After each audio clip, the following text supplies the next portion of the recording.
Soni mathematics में आपका स्वागत है। आज क्लास 10th के एनसीईआरटी बुक का प्रश्नावली 13.1 का है। पृष्ठीय क्षेत्रफल और आयतन। इसमें हम लोग घन, घना, बेलन, शंकु, गोला और अर्धगोला के बारे में उसका क्षेत्रफल ज्ञात करने के बारे में हम लोग अध्ययन करेंगे।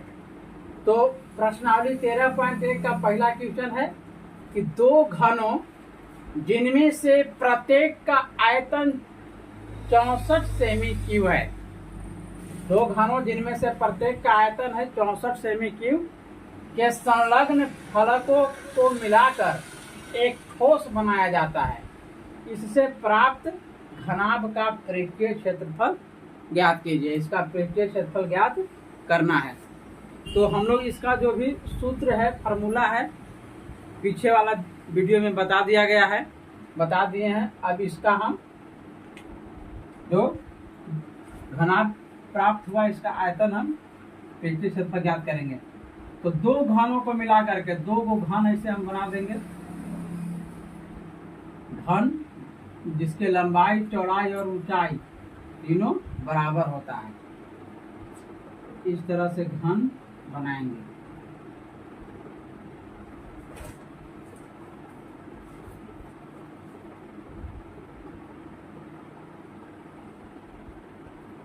एक घन हो गया। इसका मान लेते हैं कि लंबाई भी a है, चौड़ाई भी a है, ऊंचाई भी a है, और इसमें से सटा करके डबल घन बनाते हैं, दूसरा घन बनाते हैं।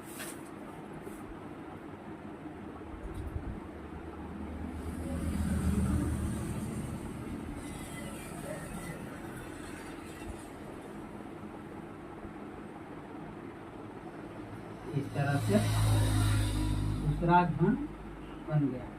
दोनों घन को जब आपस में जोड़ दिए तो घनाभ के आकार का हो गया। इसका लंबाई a था, इसका भी लंबाई a मान लेते हैं, ऊंचाई इसका a है, चौड़ाई भी इसका a है, इस तरह से। तो जो बना हुआ घनाभ है इसका लंबाई कितना हो गया, a और a 2a। बने घनाभ का जो लंबाई है हो गया 2a, लेकिन चौड़ाई और ऊंचाई वही है, a है। चौड़ाई और ऊंचाई पर कोई फर्क नहीं पड़ा। इसका निकालेंगे सबसे पहले। क्योंकि घन के आयतन दिया हुआ है कितना, 64 सेंटीमीटर क्यूब, 64 सेंटीमीटर क्यूब। या घन के आयतन बराबर सूत्र होता है भुजा क्यूब, या लिख सकते हैं a क्यूब। a क्यूब बराबर हो गया 64 सेमी क्यूब। इसलिए a बराबर हो जाएगा 3/रूट 64 सेमी क्यूब।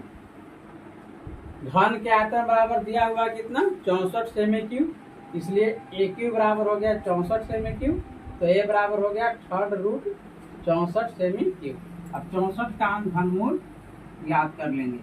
64 का घनमूल कितना हो जाएगा, तो इसको हम लिख सकते हैं 4 गुने 4 गुने 4।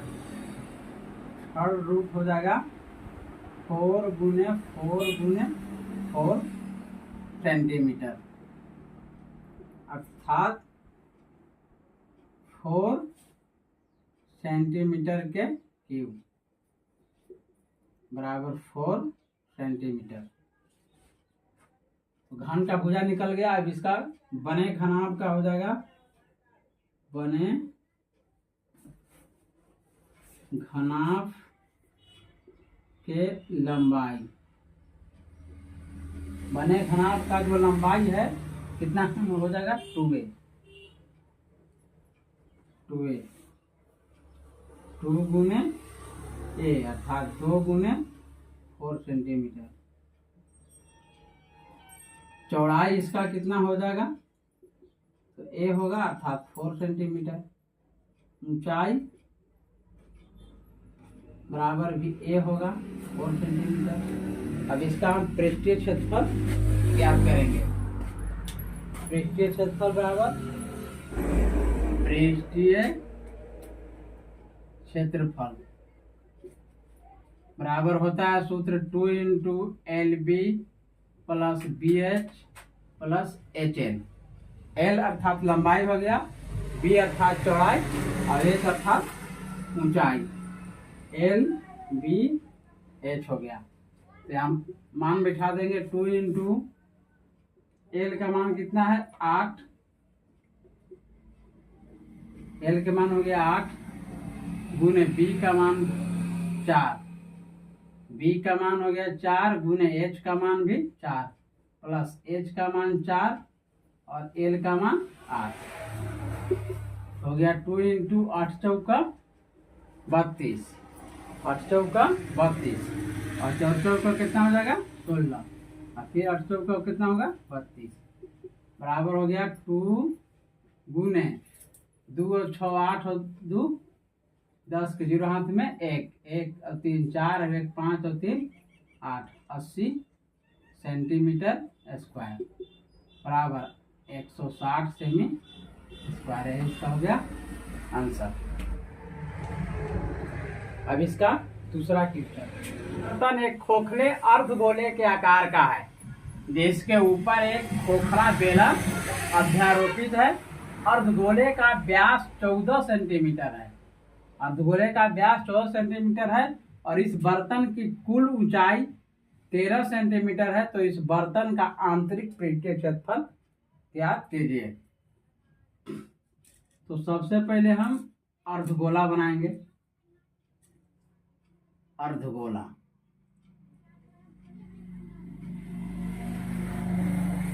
जिसके ऊपर बेलन है, अर्धगोला के ऊपर बेलन अध्यारोपित है।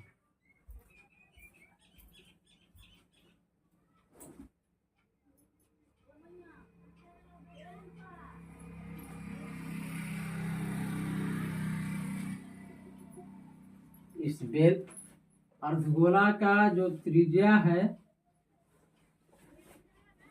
कितना हो जाएगा, अर्धगोला का व्यास दिया हुआ 14 सेंटीमीटर तो त्रिज्या हो जाएगा 14 सेंटीमीटर बाय 2 अर्थात 7 सेंटीमीटर। तो इसका अर्धगोला का जो त्रिज्या है नीचे भी हो जाएगा कितना 7 सेंटीमीटर। ऊपर कितना बढ़ जाएगा, ऊपर जो बेलन का ऊंचाई है कितना बचेगा, टोटल ऊंचाई दिया हुआ है इसका 13 सेंटीमीटर। इस बर्तन का पूरा ऊंचाई कितना दिया हुआ है 13 सेंटीमीटर। तो जब नीचे अर्धगोला का हो गया 7 सेंटीमीटर तो ऊपर बच गया 6 सेंटीमीटर अर्थात बेलन का ऊंचाई हो गया 6 सेंटीमीटर। अर्धगोला, अर्धगोला के त्रिज्या बराबर हो जाएगा बेलन के त्रिज्या। बेलन के त्रिज्या बराबर हो गया 14 सेंटीमीटर बाय 2 अर्थात 7 सेंटीमीटर। 7 सेंटीमीटर इसलिए हम लिख सकते हैं R बराबर हो गया 7 सेंटीमीटर। और बेलन के ऊंचाई, बेलन के ऊंचाई, बेलन की ऊंचाई कितना हो जाएगा, तो टोटल है 13 सेंटीमीटर में से 7 सेंटीमीटर हट जाएगा, बच गया 6 सेंटीमीटर। बेलन की ऊंचाई हो गया 6 सेंटीमीटर। अब इस बर्तन का आंतरिक पृष्ठीय क्षेत्रफल निकालना है तो हो जाएगा बर्तन के आंतरिक पृष्ठीय क्षेत्रफल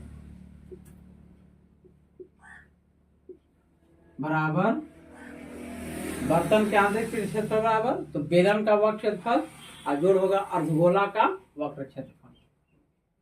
बेलन के वक्र क्षेत्रफल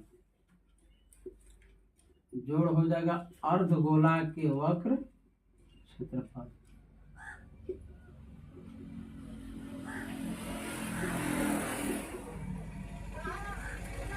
बेलन का वक्र क्षेत्रफल जोड़ अर्धगोला का वक्र क्षेत्रफल। इसलिए कि बेलन का जो ऊपर का भाग है वो भी खुला हुआ है, नीचे का भाग भी खुला हुआ है, तो बेलन का भी वक्र क्षेत्रफल हो गया और अर्धगोला के भी वक्र क्षेत्रफल हो गया, क्योंकि नीचे ऊपर वाला जो भाग है खुला हुआ है।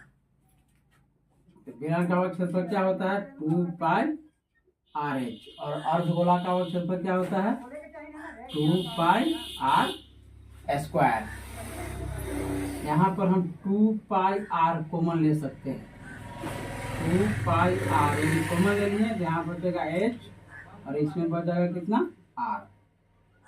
मान बैठा दीजिए 2 गुने पाई के मान 22/7, r का मान कितना है 7 सेंटीमीटर और इंटू h का मान 6 और r का मान 7 सेमी स्क्वायर हो गया। 7 से 7 कट गया, 22 दूनी 44 गुने 13, 44 में 13 से गुना कर लिए, 13 का 52 के 2 हाथ में 5, 13 का 52 और 5 57, 572 सेमी स्क्वायर। इसका हो गया आंसर।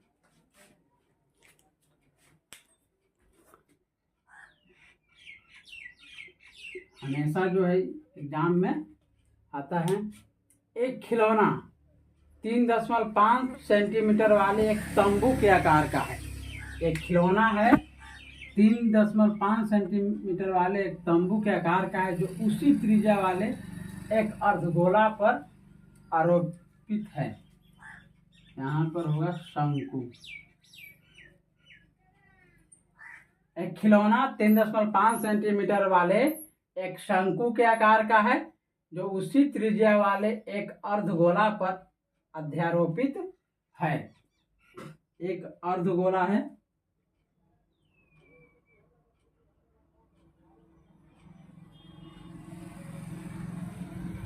इस अर्धगोला पर एक शंकु आरोपित है।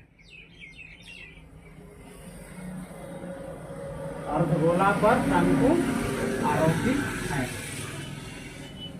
तो अर्धगोला और शंकु दोनों का त्रिज्या क्या है बराबर है।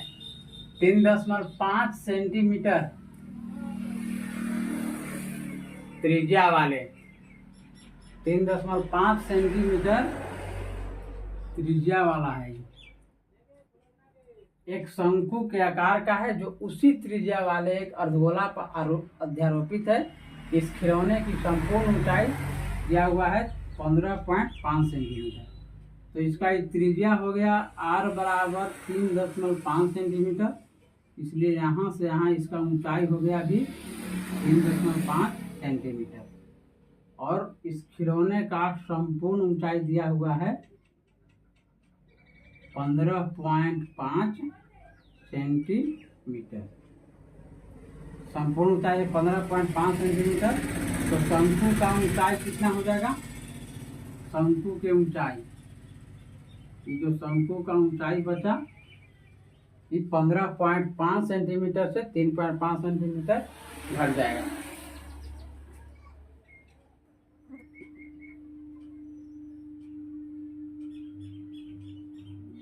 खिलौना के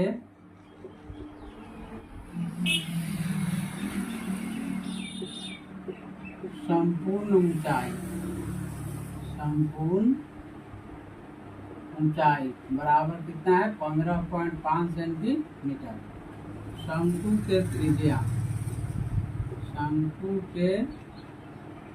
त्रिज्या बराबर अर्धगोला के त्रिज्या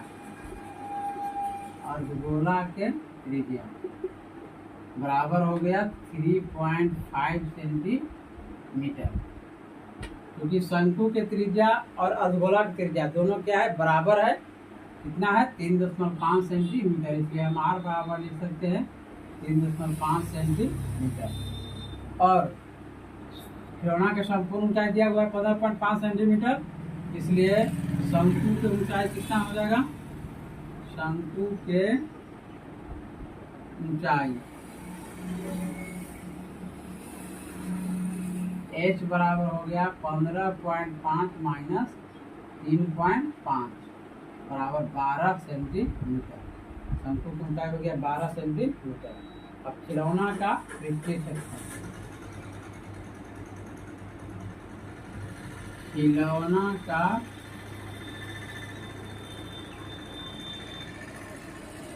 पृष्ठीय क्षेत्रफल। खिलौना के पृष्ठीय क्षेत्रफल में क्या हो जाएगा?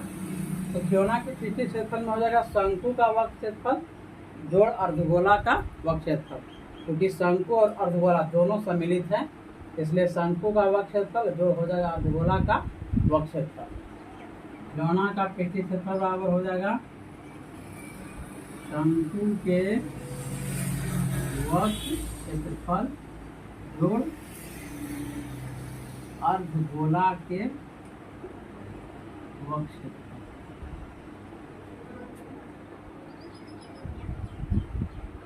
वक्र क्षेत्रफल तो शंकु का वक्र क्षेत्रफल क्या होता है? पाई आर एल, और अर्धगोला का वक्र क्षेत्रफल होता है 2 पाई आर स्क्वायर। तो यहाँ पर एल का मान आपको निकालना पड़ेगा। एल का मान हम कैसे निकाल सकते हैं? तो एल बराबर होता है √r² प्लस h स्क्वायर। तो आर का मान कितना है? 3.5 सेंटीमीटर का स्क्वायर प्लस h का मान हो गया 12 सेंटीमीटर का स्क्वायर। इसको हम निकाल लेंगे, कितना हो जाएगा? 3 चौका 12.25 सेमी स्क्वायर और प्लस बराबर है 44। दोनों को जोड़ दीजिए, 144 और 12 156.25 सेमी स्क्वायर, 156.25 सेमी स्क्वायर।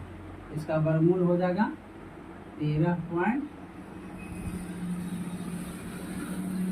बराबर में 156, 12.5 सेंटीमीटर, 12.5 सेंटीमीटर।